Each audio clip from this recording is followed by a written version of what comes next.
Being emotionally strong isn't about pretending you're fine. It's not about bottling things up or acting like nothing gets to you. That's not strength. That's survival mode. It breaks down eventually. Real emotional strength is quiet. It's steady. It's knowing how to stay calm without suppressing your feelings. It's the ability to feel deeply, think clearly, and still act intentionally, even in the middle of chaos. It's about self-control, not self-denial. Most of us were never taught that. We either learn to explode or shut down, to run from conflict or power through everything with no support.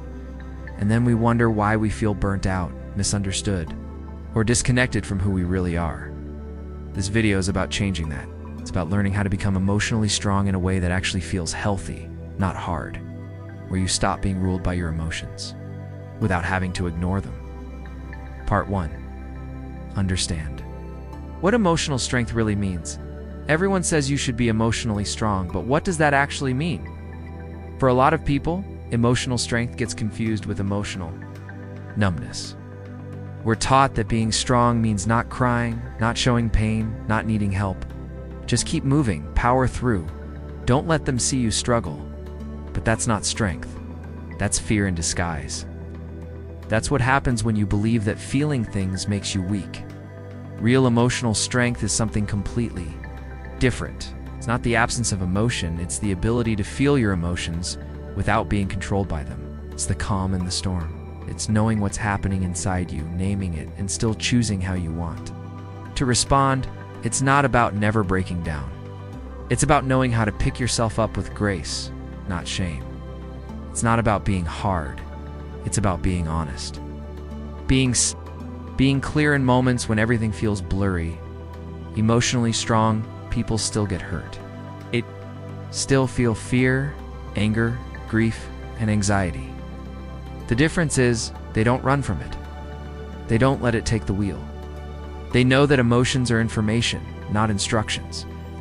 They listen, they process, and then they choose. It also means not outsourcing your emotional state to other people. If your peace depends entirely on someone else's approval, love, or behavior, then they're holding the remote to your life. Emotional strength is about taking that remote back. Not to control everything, but to stay centered, even when things outside you are messy. So if you want to be emotionally strong, don't start by trying to look tough. Start by getting honest. Ask yourself, what am I really feeling? What do I usually do to avoid that feeling? What would it look like to just sit with it for a moment and breathe? That's strength. Not pretending, not suppressing, not performing, just presence, awareness, ownership. Because the strongest people aren't the ones who never feel pain. They're the ones who know how to face it and not lose themselves in it. Part 2. Feel first, then respond, not react. Emotional strength isn't about being cold. It's about knowing what you're feeling before you let that feeling decide your next move. Because the truth is, most people don't respond. They react. Someone hurts them. They snap. Someone ignores them. They spiral. Something triggers them, shut down or explode. But reacting is what happens when we don't create space between the feeling and the action. Responding true. Emotional strength is about slowing that moment down. It means letting yourself feel what's happening. The heat in your chest, the sting in your gut, the tightness in your throat, without trying to fix it immediately or push it away. It means pausing long enough to say, okay, I'm angry, I'm hurt, I'm scared. And then asking, what's the most honest, respectful way I can deal with this right now? Reacting is fast, impulsive, and often regrettable. It might feel satisfying for a second, but it usually creates damage. Responding is slower, grounded, and thoughtful. Doesn't mean you hold back your truth, it just means you deliver it without burning everything down, and that takes practice. Because in the moment, when emotions run high, your nervous system just wants relief. Why we lash out, shut down, text things we don't mean, say things we can't take back? So give yourself a rule. Feel first, then act. Even if it's just a deep breath before you speak. Even if it means saying, I need a second before I answer this. Even if it means waiting an hour before sending that message. The goal isn't perfection, it's ownership. Knowing your emotions are valid, but they don't get to steer the ship. You do. When you learn to feel without reacting and respond without attacking, you don't just gain control, you earn respect from others. And more importantly, from yourself. That's real strength. Quiet, calm, unshakable strength. Part 3. Stop tying your worth to other people's approval. One of the biggest traps we fall into, and one of the quietest ways we give away our power, is tying our self-worth to how others see us. If they're happy with us, we're okay. If they're distant, we start to panic. If we get praise, we feel confident. If we get criticized, we fall apart. That's not emotional strength, that's emotional dependence. It's exhausting, because you end up living your life like you're auditioning, constantly measuring yourself through someone else's reactions, trying to read their tone, their silence, their mood. You overthink everything: what you said, how you looked, whether you were too much. And the worst part, even when people do approve of you, it never feels like enough, because you don't believe it deep down. You've built your foundation on outside voices, not your own. Real emotional strength is built when you decide to untangle your worth from other people's opinions. When you stop asking, do they think I'm good enough? And start asking, do I think I showed up as my honest self? It means getting comfortable with not being liked by everyone. It means holding your ground, even if it disappoints someone. It means learning to say, I still choose me, even when someone else does. And no, that's not selfish. That's self-respect. You don't need permission to value yourself. You don't need a perfect performance to feel whole. You don't need to be low maintenance or agreeable just to feel loved. You just need to start showing up as someone who knows their worth even when it's not being reflected back in the moment. That's what makes you emotionally unshakable. Not arrogance, not indifference, but a quiet, grounded belief that your value isn't up for negotiation. That your worth is something you carry, not something others give you. Part 4. Set boundaries that protect your peace. If you want to be emotionally strong, you have to get comfortable doing something that makes a lot of people. It's uncomfortable, setting boundaries, not because you're trying to be distant, not because you're cold, but because peace isn't something you find, it's something you protect. Without boundaries, you absorb everything. Other people's moods, opinions, energy, expectations. You become a sponge, always soaked, always heavy, always tired. You give too much, explain too much, tolerate too much, until resentment builds and you either snap or shut down. Boundaries aren't selfish. They're not walls to keep people out. They're filters to let the right things in. They say, here's how I want to be treated. Here's what I will and won't allow. Here's what keeps me feeling safe, stable, and sane. And yes, setting boundaries can be uncomfortable, especially if you've spent your life trying to keep the peace. You'll feel guilty. You'll question yourself.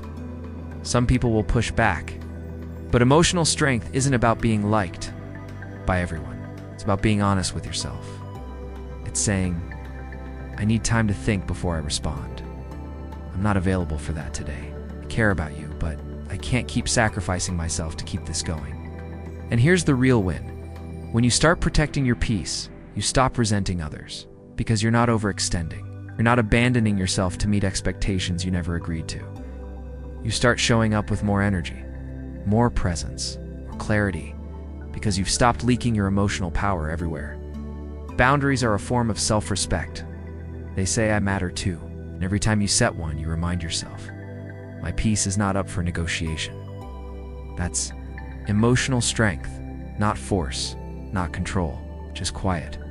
Consistent self-protection, rooted in clarity, not fear. Part 5. Learn how to self-soothe without numbing. Being emotionally strong doesn't mean you never feel overwhelmed. It means you know what to do when you do feel overwhelmed, without turning to habits that make things worse in the long run. Because here's the truth. Most of us were never taught how to soothe ourselves. We were taught how to distract, scroll, eat, shop, binge, ghost, pretend we're fine.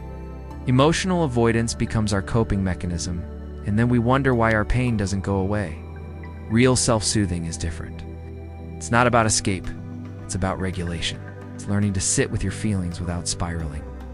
It's being able to say, I'm feeling anxious, or I'm overwhelmed, and giving yourself permission to pause, breathe, and stay present, instead of numbing out or lashing out. Sometimes that means breath work. Sometimes it's journaling. Sometimes it's putting your hand on your chest and saying, you're safe. You're not in danger. This is hard, but it's not forever. It's small, it's gentle, but it's powerful. Because over time, you rewire your nervous system to trust you. To know that you don't need chaos or coping mechanisms to survive every wave of emotion.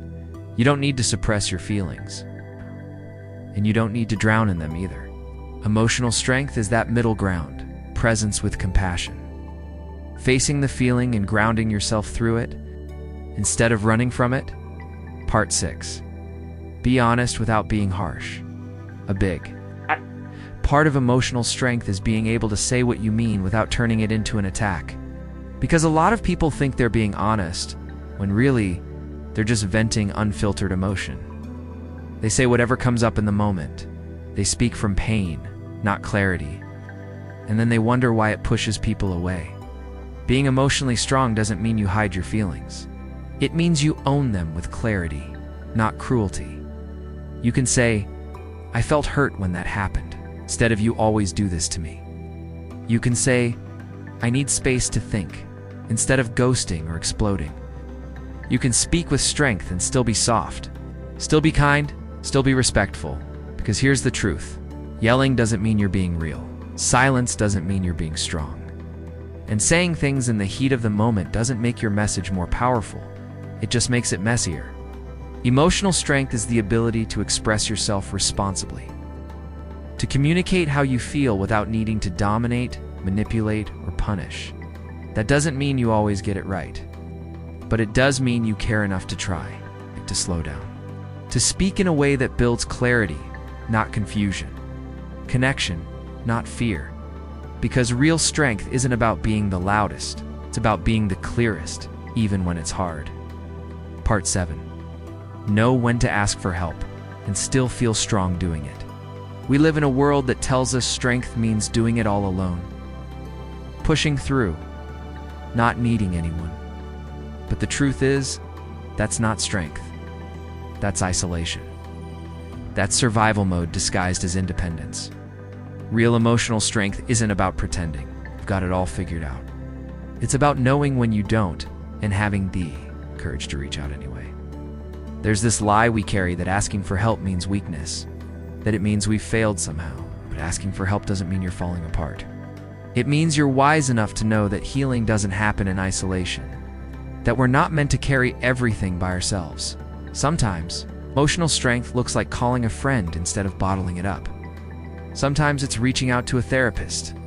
Sometimes it's just saying out loud, I'm not okay right now, and letting someone sit with you in that moment. It's brave, it's vulnerable, it's because it shows you trust yourself enough to be seen. To stop hiding behind the I'm fine mask. To stop pretending you can carry emotional mountains in silence. Even the strongest people need support. Especially the strongest people, because they're often the ones holding space for everyone else. So if you feel like you're drowning but telling yourself to be strong, just know you are being strong when you ask for help. You are protecting your peace. You are building resilience the right way, not through self-denial, but through connection. True strength isn't silence. It's self-awareness. It's knowing when to hold on, when to let go, and when to reach for a hand. You don't have to do this alone, and you were never meant to.